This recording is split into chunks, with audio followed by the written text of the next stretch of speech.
Good morning बच्चों। आज हम पढ़ेंगे आर्क्योप्टेरिक्स। ये जो है ये तुम्हारा लास्ट टॉपिक है। लास्ट टॉपिक इसके बाद तो खैर मैमल्स भी है।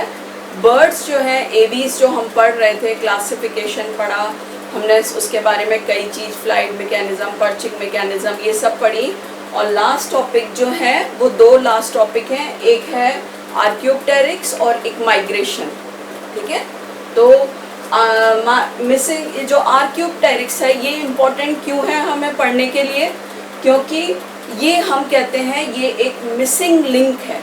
ठीक है, या हम इसको कनेक्टिंग लिंक भी कहते हैं, संयोजक कड़ी।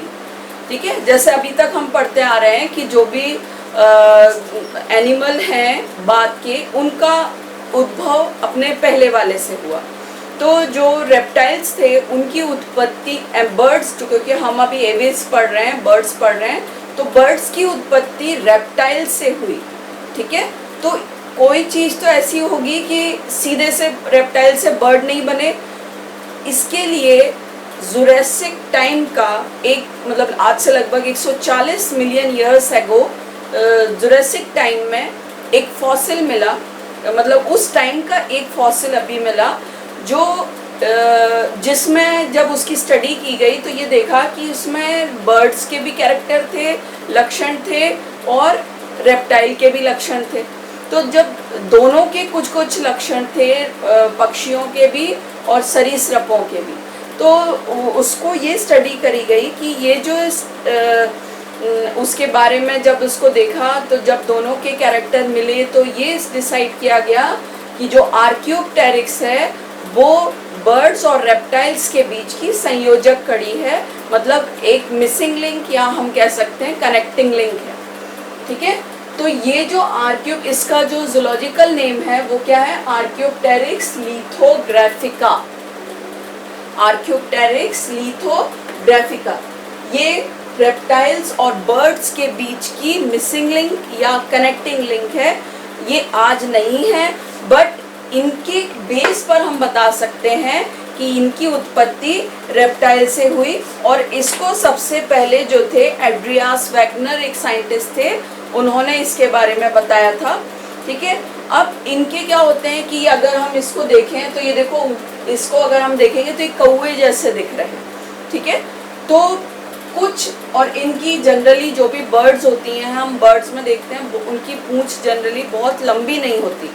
तो तुम लोग को जो पढ़ना है, आप थोड़ा आर्क्योप्टेरिक्स के बारे में बता के, और फिर कि उसमें बर्ड्स के जैसे कैरेक्टर कौन से हैं, रेप्टाइल के जैसे कैरेक्टर क्यों हैं, मतलब रेप्टाइल्स के जैसे कैरेक्टर लक्षण कौन से हैं, और इनको, इसकी आर्क्योप्टेरिक्स की इम्पोर्टेंस क्या है। तो इम्पोर्टेंस, महत्व हम कैसे बता सकते हैं कि रेप्टाइल्स की उत्पत्ति, रेप्टाइल्स से ही बर्ड्स की उत्पत्ति हुई, इस इम्पोर्टेंट कैरेक्टर के कारण कि इसमें दोनों लक्षण हैं। ठीक है, अब अगर हम इसके रेप्टिलिया के लक्षण देखें, तो रेप्टिलियंस में हम देखते क्या है कि जो इनका शरीर होता है वो क्या होगा, जनरली इनके शरीर पर स्केल्स होते हैं। ठीक है, जो रेप्टाइल्स या सरीसृप होते हैं उन पर लिम्स पर स्केल्स होते हैं, वो इनमें पाए जाते हैं। ठीक है, इनकी जो बोन्स होती हैं रेप्टाइल्स की, अब जैसे बर्ड्स की बोन्स हमने पढ़ी थी, न्यूमेटिक होती हैं, पोरस होती हैं, हल्की होती हैं, बट इनका जो आर्क्योप्टेरिक्स का स्केलेटन था वो कैसा था? रेप्टाइल्स के जैसा था, हार्ड था, न्यूमेटिक नहीं था। ठीक है, तो ये इसकी उपस्थिति, इनके जो जबड़े थे वो मजबूत थे, इनकी जो चोंच जैसा स्ट्रक्चर था उसमें दांत थे। ठीक है, जनरली बर्ड्स में नहीं होते, उनके बीक होती है। ठीक है, और जो दांत थे वो सॉकेट्स में उपस्थित थे। ठीक है, इनकी अगर हम देखें, जैसे छिपकली की एक लंबी सी पूंछ होती है, तो इनमें छिपकली जैसी एक लंबी पूंछ थी जिसमें 20 कॉर्डल वर्टिब्री थे, जो बर्ड्स में नहीं पाए जाते। ठीक है, तो ये अब जैसे मैंने जब बर्ड्स पढ़ाया था तो उसमें कैरेक्टर्स बताए थे, तो उसमें एक पाइगो स्टाइल बताया था।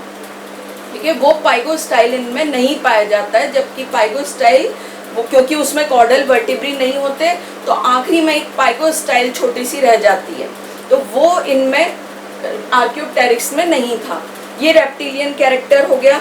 ठीक है। इनकी जो सर्वाइकल वर्टिब्री होती है, सर्वाइकल मतलब गर्दन की, ये जो होती है ये पक्षियों से, मतलब बर्ड्स की हम गर्दन देखते हैं थोड़ी लंबी होती है, इनकी कंपैरेटिवली थोड़ी छोटी और सर्वाइकल वर्टिब्री इनमें कम होती हैं, नंबर में कम होती हैं, 9 या 10 के करीब इनकी रहेंगी, ठीक है। तो इस तरीके से हम देखते हैं, जैसे स्फिनोडॉन होता है, हमने स्फिनोडॉन पढ़ा है, ठीक है। तो उनका काफ़ी कुछ स्ट्रक्चर इनसे मिलता जुलता ही था। इनका जो स्टर्नम, जैसे बर्ड्स में हम कहते हैं कि ये जो स्टर्नम है, जब हमने फ्लाइट मैकेनिज्म पढ़ी, हमने जो मसल्स पढ़े थे, तो हमने देखा था ये जो स्टर्नम होता है ये नुकीला होता है बर्ड्स में, बट इनका ऐसा नहीं था, कील्ड स्टर्नम नहीं था, ठीक है। इनको अगर हम देखेंगे तो इनकी देखो ये जो फिंगर्स हैं ये क्लॉड, इनमें पंजे थे, ठीक है। ये क्लॉड पंजे, उंगलियां थी इसमें, और इसमें जैसे हम देखते हैं ये देखो ये फिंगर्स, फैलेंजेस इसमें पाए जाते हैं, जिनका स्ट्रक्चर कैसा था, रेप्टाइल्स के समान ही था, ठीक है। तो ये जो फैलेंजेस मतलब एक जो उंगलियां हैं उनमें बोन्स की संख्या रेप्टाइल्स के जैसे थी, ठीक है। जैसे हम ये उंगली को घुमा सकते हैं, उंगली को क्यों घुमा सकते हैं, क्योंकि इसमें बोन्स ये एकदम स्ट्रेट बोन नहीं टुकड़ों में होती हैं, ठीक है। तो ये बोन्स इसमें रेप्टिलियन कैरेक्टर जैसे ही था, ठीक है। कार्पस, इनकी जो पेल्विक गर्डल होती है वो काफ़ी लंबी होगी और पीछे की ओर थोड़ी मुड़ी हुई, झुकी हुई होती है, जो बर्ड्स के जैसे, वो रेप्टाइल्स के जैसे ही जिसका कैरेक्टर रहेगा। इनका जो ब्रेन होता है वो सिंपल टाइप का, क्योंकि जैसे जैसे हम आगे जाते हैं ब्रेन जो होता है वो शार्प होता जाता है, जैसे शार्प इन द सेंस, जैसे हम अगर अपना ब्रेन, ह्यूमन बीइंग का ब्रेन देखेंगे तो ध्यान हो तो हम ब्रेन में ऐसा स्ट्रक्चर बनाते हैं, ये कॉन्वोल्यूटेड ब्रेन कहलाता है। मतलब इससे क्या होता है, ब्रेन का सरफेस एरिया बढ़ता है, उससे इंटेलिजेंस बढ़ती है। तो इनका जो ब्रेन था वो कंपैरेटिवली, जैसे बर्ड्स हो गई वो रेप्टाइल से थोड़ा ऊपर हो गई, तो बर्ड्स का जो ब्रेन होता है वो कंपैरेटिवली ज़्यादा इंटेलिजेंट होता है इन कंपैरिजन टू रेप्टाइल्स। तो जो ब्रेन का स्ट्रक्चर था वो रेप्टाइल्स के जैसा था, बर्ड्स के जैसा नहीं था, ठीक है। तो ये क्या हो गया, इनकी जो स्ट्रक्चर मतलब सेरिबेलम था वो बिल्कुल रेप्टाइल्स जैसा ही था। तो ये कुछ कैरेक्टर्स हैं जो क्या शो करते हैं कि ये इनके काफ़ी कुछ कैरेक्टर्स रेप्टाइल्स के थे। अब अगर हम बर्ड्स के कैरेक्टर देखें तो हमें बहुत से बर्ड्स के कैरेक्टर दिखते हैं। सबसे पहली चीज़ तो क्या है, देखो इनका फोर लिम्ब, जो अग्रपाद हैं वो किस में मॉडिफाइड या रूपांतरित हो जाते हैं, विंग्स में, जो एवियन कैरेक्टर है, पक्षियों का लक्षण होता है, ठीक है। तो ये इनका बर्ड की कैरेक्टर हो गए। दूसरा जो होता है, इनके फ्लाइट मसल्स होती हैं, उड़ने वाली पेशियां, जैसे हमने पहले पढ़ चुके हैं, वो इनमें पाई जाती थी, ठीक है। फिर इनकी जो टेल होती है, टेल में देखो फेदर्स हैं, रेक्ट्रिसेस या फेदर्स, पंख, वो रेप्टाइल में नहीं होते बट इनमें है। तो ये पूंछ में फेदर्स की उपस्थिति एवियन कैरेक्टर हो गया, ठीक है। इनका जो स्कल होता है, स्कल मतलब कपाल, ये जो होगा वो पक्षियों की तरह थोड़ा बड़ा, डोम लाइक, और जो ऑर्बिट्स होते हैं आँखों के एरिया वो थोड़े बिल्कुल पक्षियों की तरह बड़े थे, ठीक है। तो ये इनका मोनोकॉन्डाइलिक थे, ये ऊपरी, और इसमें देखो जो माउथ का आगे का पोर्शन है वो बीक जैसा, ये बर्ड्स के जैसा, तो बर्ड्स के जैसे इनमें चोंच, बीक पाई जाती थी। फिर हम जो स्पेशल एक कैरेक्टर बताते हैं, हमने जब पढ़ा था कि बोन्स, इनकी जो बोन्स होती हैं उनमें एक वी शेप की बोन होती है, फर्क्यूला, वो इनमें पाई जाती है। वो जब इसकी स्टडी करी तो इसमें देखा कि फर्क्यूला प्रेजेंट थी। तो इट मीन्स मतलब इनका स्ट्रक्चर, ये जो ओरिजिन इवोल्यूशन हो रहा था टुवर्ड्स बर्ड्स, ठीक है। तो फर्क्यूला की उपस्थिति हो गई। टिबिया फेबुला जो इनके पैर की थी, पैर की बोन टिबिया फेबुला कहलाती हैं।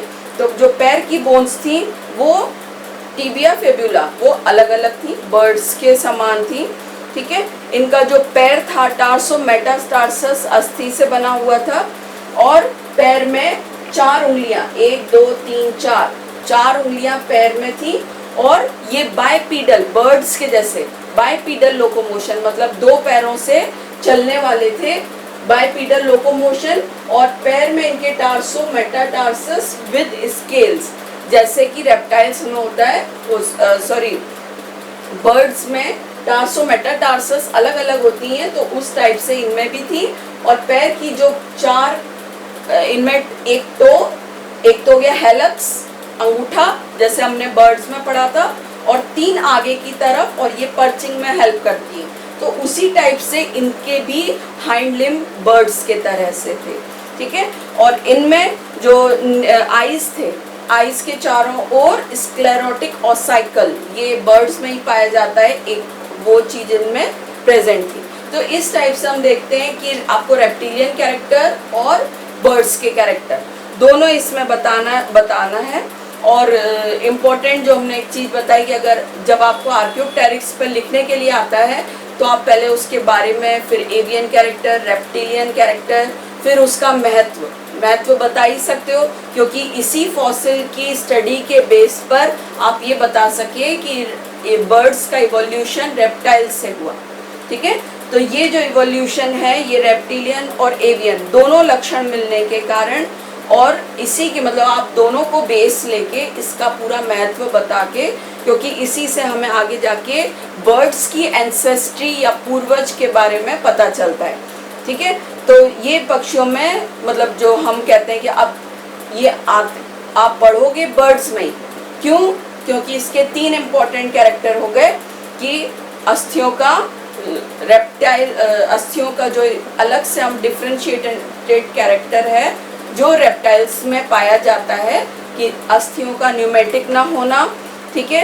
अग्रपाद जो होते हैं, फोर लिम्स जो होते हैं, उनका रेप्टिलिया की तरह होना, ठीक है। और तीसरा एक जो चीज़ है वो उनकी एक लंबी पूंछ का होना, ये रेप्टिलियन इम्पोर्टेंट कैरेक्टर्स हो जाते हैं, ठीक है। तो ये इस तरीके से आपको इसके बारे में डायग्राम बनाना ही है, कभी आता है तो, और इतनी चीज़ें बतानी होंगी, ठीक है। इसके बाद हम जो लास्ट टॉपिक इसमें है बर्ड्स में, वो है माइग्रेशन। माइग्रेशन क्या होता है, या हम इसको हिंदी में कहते हैं प्रवसन, ठीक है। तो पक्षियों में जनरली ये जो इम्पोर्टेंट मैकेनिज्म होती है कि अपने आप को जो एनवायरनमेंट हुआ चेंज होते हैं, कि कभी ठंड ज़्यादा हो गई या बहुत गर्मी हो गई, उन चीज़ों से बचने के लिए, या अंदर कोई अगर ऐसी प्रॉब्लम, कोई अपने शत्रुओं से बचने के लिए, या सबसे जो मेन जो होता है वो किस लिए है, वेदर चेंजेस के कारण अपने आप को प्रोटेक्ट करने के लिए वो एक कंफर्टेबल जगह पर चले जाते हैं। ये जो माइग्रेशन होता है ये क्या होगा, एक कुछ टाइम के लिए भी हो सकता है कि वो कुछ टाइम के लिए गए, एक सीज़न के लिए गए या एक ईयर के लिए गए, उसके बाद वो क्या होते हैं, वापस अपनी जगह आ जाते हैं। तो ये जो माइग्रेशन है ये कैसा हो सकता है, हम जब ये बर्ड्स एक जगह से दूसरी जगह जाके वापस अपनी जगह आती हैं तो ये कहलाता है माइग्रेशन। माइग्रेटरी बर्ड्स, ऐसी बर्ड्स जिनमें इस तरह की मैकेनिज्म होती है, ये माइग्रेटरी बर्ड्स कहलाती हैं।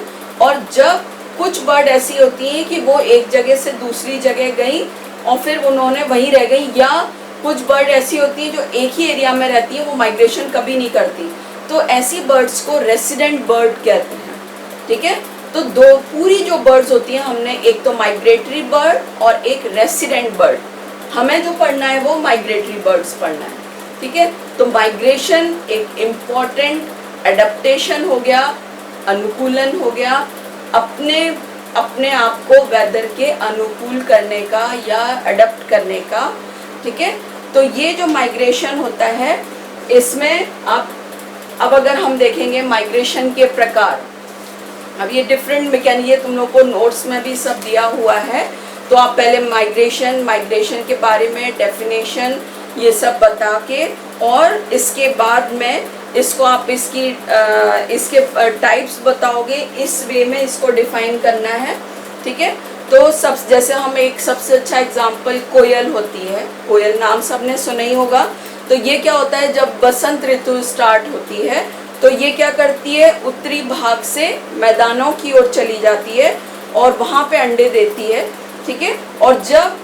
और अंडे देती है, और ग्रीष्मकाल मतलब उस एरिया में अपना निकाल के और वापस इस जगह पर आ जाती है।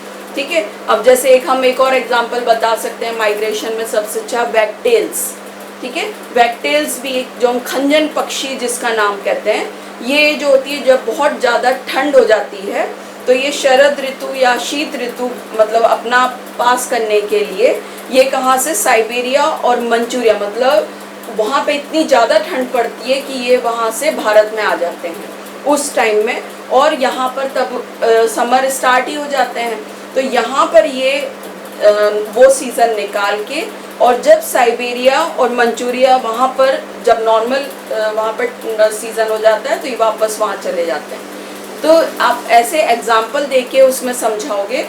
ठीक है, तो अब हम अगर देखते हैं काइंड्स ऑफ माइग्रेशन, माइग्रेशन कितने प्रकार का होता है, लैटिट्यूडनल माइग्रेशन, लॉन्गिट्यूडनल, एल्टीट्यूडनल या वर्टिकल माइग्रेशन। लैटिट्यूडनल माइग्रेशन ये कहाँ होता है, ये जनरली मैदानों से पर्वत की तरफ। ठीक है, जब मतलब नीचे बहुत ज़्यादा गर्मी हो जाती है, जब ऐसे एरियाज में जनरली हम ये नॉर्थ से साउथ, साउथ से नॉर्थ, इस टाइप का जो माइग्रेशन होता है उस समय, तो ये जनरली अपना खाना खोजने के लिए इस टाइप का जो माइग्रेशन होगा वो अपने खाने के लिए हो सकता है, रिप्रोडक्शन के लिए हो सकता है, जैसा भी हमने कोयल में बताया। तो ये क्या होगा, उस एरिया में जब पर्वत जो पूरे हम कहते हैं मैदान से ये कहाँ गए, पर्वत पर, माउंटेन्स पर चले गए, और जब माउंटेन्स पर हर तरफ ठंड आती है और बहुत बर्फ जमने लगती है तो ये वापस कहाँ आ जाते हैं, मैदानों पर। तो इस टाइप का जो माइग्रेशन होता है वो कौन सा हो गया, लैटिट्यूडनल माइग्रेशन। ठीक है, लैटिट्यूडनल या माइग्रेशन कहेंगे। तो ये इसमें आप इसके बाद जो नेक्स्ट है वो कौन सा हो गया, लॉन्गिट्यूडनल। लॉन्गिट्यूडनल माइग्रेशन जो रहेगा इसको या हम कह सकते हैं लंबवत माइग्रेशन। ठीक है, इसके अंतर्गत क्या होता है, पक्षी जो होगा वो ग्रीष्मकाल मतलब गर्मी में पर्वतीय क्षेत्रों से मैदानी भागों की ओर, जब गर्मी होगी तो ये पर्वत से लेकर से मैदान की, अभी हमने ऊपर लैटिट्यूडनल में क्या देखा था, मैदान से पर्वत की ओर, यहाँ पर्वत से मैदान की ओर माइग्रेशन होगा। ठीक है, और जब नॉर्मल वहाँ पर स्टेज आ जाती है, गर्मी निकल जाती है, तो ये वापस पर्वतों पर चले जाते हैं। ठीक है, तो इस तरह से ये जो माइग्रेशन है, जैसे हम इसका एग्जांपल बता सकते हैं, पैटागोनियन प्लोवर्स होते हैं।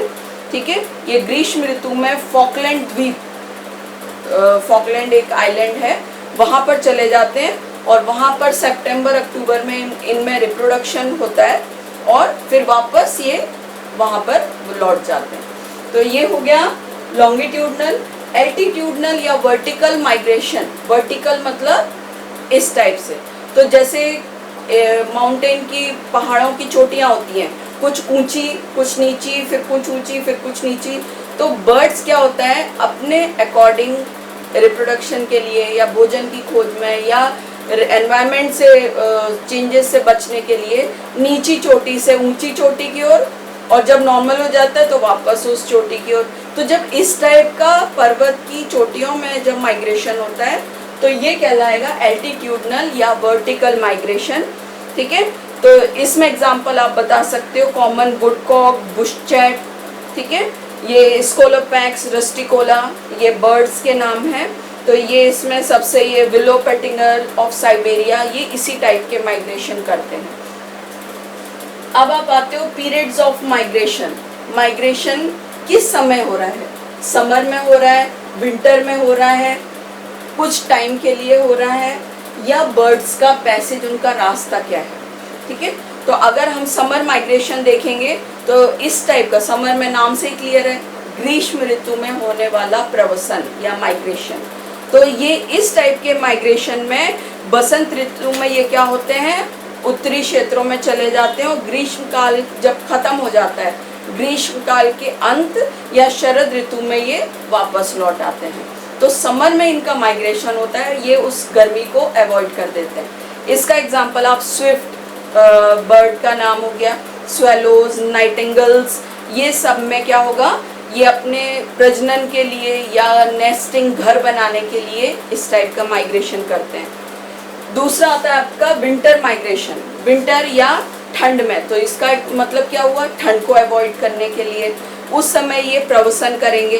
तो इसमें रेड विंग्स आती हैं, स्नो बंटिंग्स आती हैं, ठीक है। ये शीतकाल में क्या होगा, उत्तर से दक्षिण एरिया में चले जाते हैं और वापस जब बसंत ऋतु आती है तो ये उस एरिया में वापस आ जाएंगे, ठीक है। पार्शियल माइग्रेशन में क्या हुआ कि इनके सारे के सारे पूरे मेंबर्स माइग्रेशन नहीं करते, कुछ ही उनके मेंबर माइग्रेशन करते हैं, ठीक है।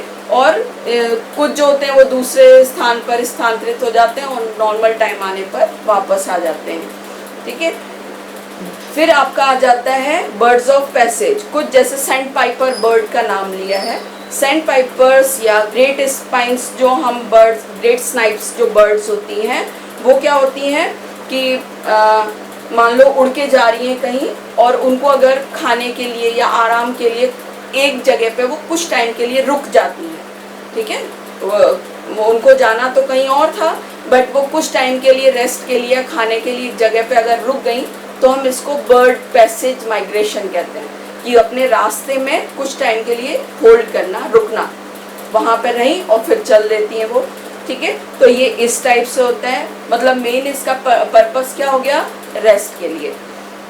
अब हम आते हैं मोड ऑफ फ्लाइट, किस टाइप से उड़ रही हैं। Time of migratory flight, diurnal, nocturnal, मतलब जो माइग्रेशन करते समय उनका समय क्या है। कुछ बर्ड्स होती हैं जो दिन में उड़ती हैं और रात को रेस्ट करती हैं, ठीक है। तो उन्हें हम ये डायरनल जो माइग्रेंट होते हैं, जैसे हम कौवे, swallows, robins, blackbirds, hawks, ducks, swims, ये क्या करेंगे, दिन के समय तो माइग्रेशन करते हो, जैसी रात होती है वहाँ रेस्ट करते हैं, फिर दिन में शुरू हो उनका माइग्रेशन मतलब उड़ना शुरू हो जाता है। तो ये डायरनल कहलाता है, ठीक है। और रात्रि नॉक्टर्नल मतलब रात्रिचर, तो ये क्या होंगे, ये दिन में अपने शत्रुओं से बचने के लिए सिर्फ रात को ही उड़ते हैं, दिन में रेस्ट करते हैं, ठीक है। तो इस टाइप का इसमें आती हैं स्पैरोज आ जाएंगी, वेबलर्स आ जाएंगी। तो ये जनरली अपने शत्रुओं से बचने के लिए सिर्फ रात में, क्योंकि जनरली जो और भी बर्ड्स या एनिमल्स होते हैं वो मॉर्निंग दिन में ही निकलते हैं, तो ये रात को माइग्रेशन करती हैं, ठीक है। इसी तरीके से हम कह सकते हैं रेंज ऑफ माइग्रेशन।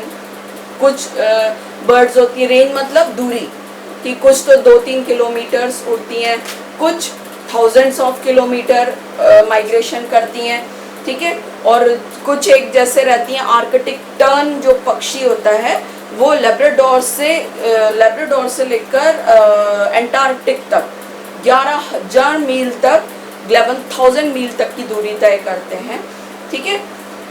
फिर हम आते हैं वेलोसिटी ड्यूरिंग द फ्लाइट, उड़ते समय कितनी गति से ये उड़ते हैं, ठीक है। तो कुछ जो होते हैं वो लगभग 30 माइल्स प्रति घंटे की स्पीड पर उड़ते हैं, कुछ 5 to 6 आवर्स उड़ते रहते हैं, बहुत उनका इतना लंबा टाइम रहता है, ठीक है।